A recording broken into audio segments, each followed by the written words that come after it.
신앙의 흔적을 남기자, 신앙의 흔적을 남기자라는 제목으로 말씀 전하겠습니다. 세계의 7대 불가사의는 고대 7대 불가사의와 현대 7대 불가사의로 분류할 수 있습니다. 그리고 이것들은 기적에 가까울 정도로 놀라운 인공 구조물이나 자연 경관을 그 대상으로 하고 있습니다. 고대 7대 불가사의 중에 우리에게 가장 널리 알려진 것은 이집트의 피라미드입니다. 그리고 현대 7대 불가사의 중에 우리에게 가장 널리 알려진 것은 중국의 만리장성입니다. 이 건축물들은 많은 사람들에게 경외감을 불러일으킬 정도입니다. 그 시대에 변변한 건축 장비도 없이 어떻게 이렇게 완벽한 건축물을 건축할 수 있었는지 불가사의한 일이다라고 할 수가 있을 것입니다. 그러나 우리가 한번 생각해 볼 내용은 이러한 건축물을 건축하기 위해서 이름도 없이 얼마나 많은 사람들이 죽어갔을까라는 그러한 생각을 한번 해보게 됩니다. 중국의 만리장성은 건축할 때 사람이 죽게 되면 그 시체 위에 계속적으로 돌을 쌓아갔다고 합니다. 이처럼 셀 수 없을 정도의 많은 사람들이 이름도 없이 그 위대한 건축물을 만들기 위해서 죽어갔던 것을 알 수가 있습니다. 어떻게 보면 역사의 한 어두운 면을 피라미드나 만리장성을 보면서 생각할 수 있다는 것입니다. 오늘 본문 말씀을 통해서 바울은 로마 교회에 로마서를 전달한 베베에 대한 청거를 하고 있고 또한 로마 교회 성도들에 대하여 문안 인사를 기록하고 있습니다.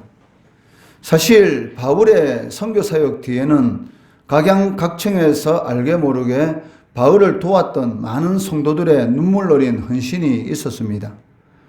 본문 말씀 외에는 기록을 찾기조차 힘든 이름 없는 성도들의 생명을 건 그런 헌신들을 통해서 바울은 땅끝까지 복음을 전파할 수 있었다라고 할 수가 있을 것입니다. 바울은 자신의 믿음을 체계적으로 설명한 이 로마서를 마무리하면서 로마 교회에 자신을 도왔던 동력자들의 이름을 거론하면서 그들에게 문안할 것을 요청하고 있습니다.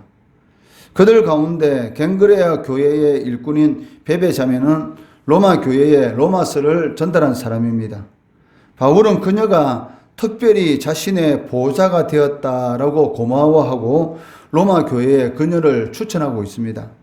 1절 말씀해 보시면 내가 갱그레아 교회의 일꾼으로 있는 우리 자매 베베를 너희에게 추천하노니 너희는 주 안에서 성도들의 합당한 예절로 그를 영접하고 무엇이든지 그에게 소용되는 바를 도와줄지니 이는 그가 여러 사람과 나의 보호자가 되었음이라라고 말씀하고 있습니다.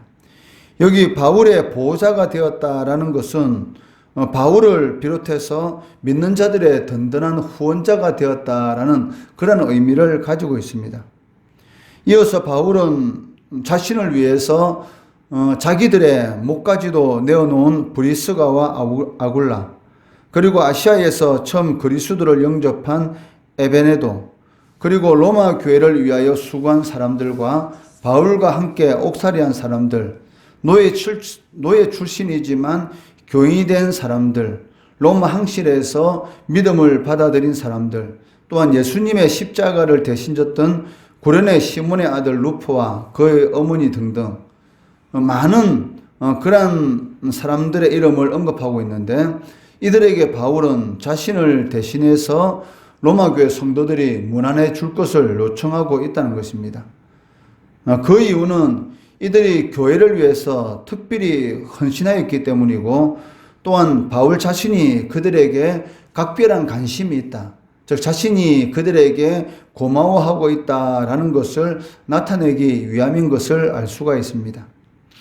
이러한 이름들 중에는 유자도 포함되어 있고 당시 로마 항실과 관련된 이들도 언급되고 있는데 이를 통해서 우리가 이 로마 교회에 대해서 알 수 있는 것은 그 로마 지역에 이 복음이 로마 항실에까지 전파되었고 또 로마 교회 안에는 여성의 활동이 매우 많았다라는 것을 짐작할 수가 있습니다. 이처럼 박해와 고난을 이겨내며 이 복음을 위해서 헌신하고 충성하던 그들을 바울은 축복하면서 소개하지 않을 수 없었던 것입니다. 우리도 마찬가지지 않습니까? 우리가 신앙생활 하다 보면 자신에게 많은 도움을 주었던 그런 사람들이 생각날 때가 많이 있고, 또 그런 사람들에 대해서 간증을 하면서 소개하는 그런 일들도 있는 것을 볼 수가 있습니다. 바울도 마찬가지였던 것이죠.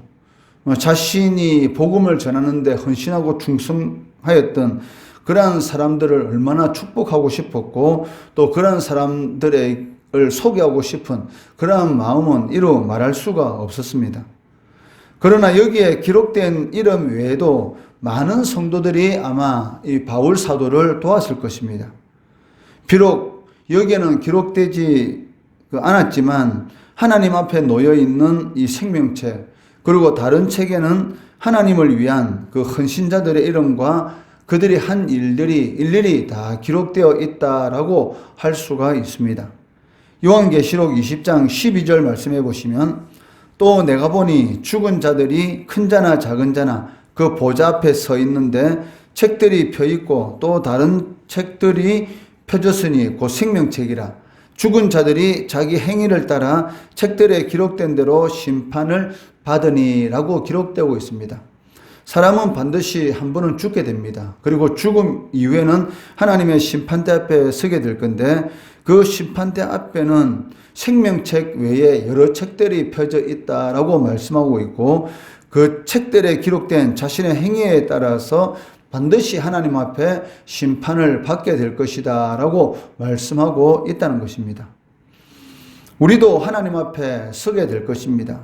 그리고 하나님 앞에 서는 그날에 하나님께서는 우리의 신앙의 흔적에 대해서 반드시 살펴보시게 된다는 것입니다. 과연 우리는 어떤 신앙의 흔적을 남기면서 살아가고 있는가? 전혀 흔적이 없는 그러한 이 신앙의 모습을 가지고 살아가고 있는가?